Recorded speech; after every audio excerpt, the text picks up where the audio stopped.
Hello, welcome to session on SBK. This is Dr. Keshava Munegowda. SBK stands for Storage Benchmark Kit. So here is the agenda that we'll go through in next 10 minutes. So what is actually the SBK? Why SBK? And SBK ecosystem and how we can use SBK. And since SBK is an open source software, how can somebody can contribute to SBK? And of course, we'll wrap it up the session with references. SBK is an open source software performance benchmarking software.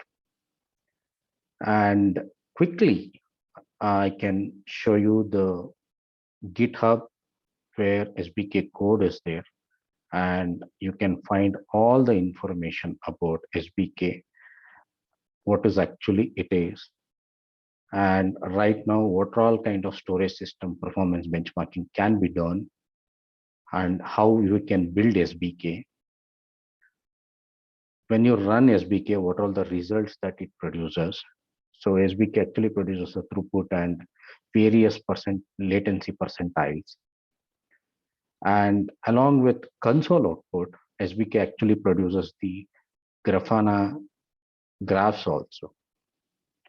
So these are all the complete information, what are the features, where and all it is available, the complete which mode that SBK can be executed.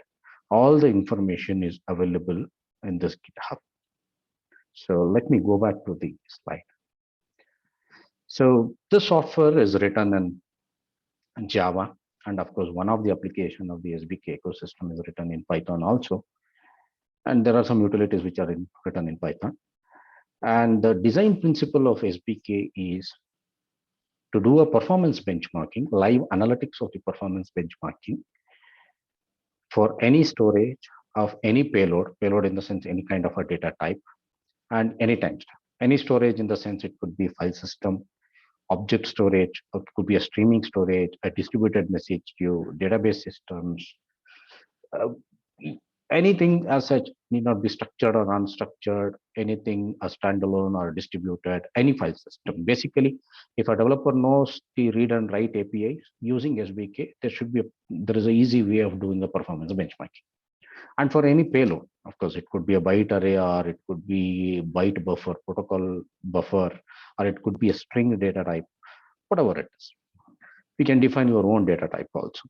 And any timestamp. Right now, we actually do a performance benchmarking, the latency benchmarking, the calculating the latency happens in milliseconds, microseconds, and nanoseconds. Why SBK? So SBK, by the design itself, it's a high performance framework which scales with respect to number of CPUs as well as available main memory. So as long as you have more CPUs and more memory, it just scales. You can use, and the easy factor here it is, writing a driver for SBK, means plugging your storage device to SBK framework is pretty simple. Just by running a Gradle command, it will create a template. All you have to fill up those methods, Java methods, where you can invoke read and write operations of your storage. It could be a software defined storage, or it could be any of your file system, it could be anything. So by doing that, you can easily write your driver to SBK. It's very simple. Once you do that, rest other things the SBK takes care. Producing the complete performance results, Grafana graphs, you can actually export the output of the SBK into CSV files, and it can be converted into Excel file with graphs and other things. So SBK is not just a tool. SBK is an ecosystem. SBK is a framework which consists of several software. So SBK can be executed as just a standalone application with a command SBK and then parameters. You supply the parameters to which storage device that you want to do a performance benchmarking. And that is one application. SBK YAL, so YML arguments loader, is the another application where actually you can keep all your parameters into an YML file and you can supply that as an input to SBK application. SBK RAM is SBK Results Aggregation Monitor. This is particularly, instead of running in one node, SBK can be executed in multiple nodes, and all the results can be aggregated into one node. And that node is SBK RAM. So SBK RAM is particularly a gRPC server which collects all the performance results from various nodes, does the aggregation, produces the consolidated throughput and latency values. SBK gem is something like a single command. When you execute it, it will run the SBK RAM in that node, and in all the remote node, it runs the SBK with the given parameters. This is just to make sure that you can easily execute the SBK RAM and SBK application, both the applications, with a single command.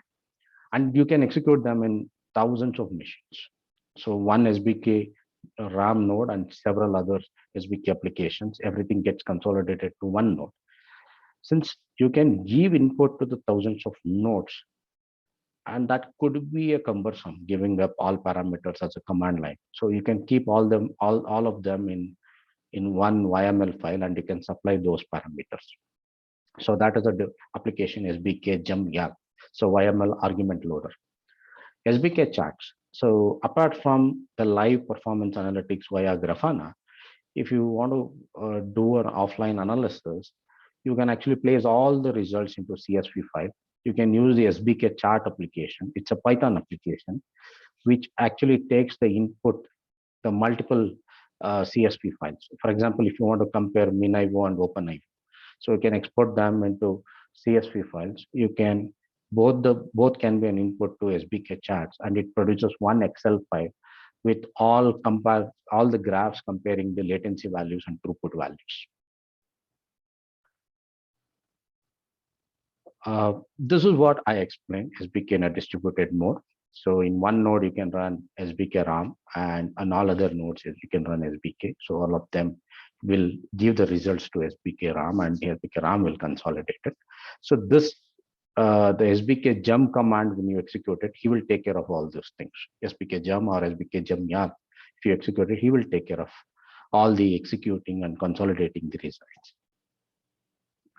So how you can use it? So SBK, as I already shown you, the code is available. You can just download it. You can do a Git clone, and you can build it and use it. Or if otherwise, you can use the readily available releases also on the same GitHub. And SBK is available. You can actually build as Docker images. There are readily available script to build the Docker image of SBK. So you can build the Docker image of SBK and use. Similarly, there are examples which I already given it in the same GitHub, where you can use it in a Kubernetes environment also. Apart from that, let's say for the if you want to just use the SBK APIs to do your performance benchmarking, that is also possible. So SBK APIs, for every release, we publish the SBK APIs in GitHub packages, of course, even in Maven Central and Jetpack. So where you can straight away use those APIs and do the performance benchmarking of your storage system. So how you can contribute? There are so many issues which are already raised as part of Soda code, and still it is pending. You can take one of them and contribute. And if you come across any of your own storage system, and if you want to do a performance benchmarking, there is already a description of easy steps like how you can add the driver to SBK. So you can look into the GitHub and see the details on how you can add your driver. And as such, SBK framework is an open source. If you find any issues or any bugs, if you have any new ideas to improvise this, you're most welcome as a developer. SBK references. So this SBK inspired from my earlier work on the Pravega benchmark tool. So there are already two publications already there. Comparing Kafka and Pravega, as well as SBK internals. The design of SBK is already published. You can go and take a look into the same GitHub. And you can also, let's say if you're using SBK for any of the competitive analysis to compare two systems, and then if you publish a paper, so you can actually send it to me so that I can also maintain it in my GitHub one. That this is also one way of where you kind of contributing back to SBK by using this framework as for your research work. Yeah, so that's all, and we can take up the questionnaires now.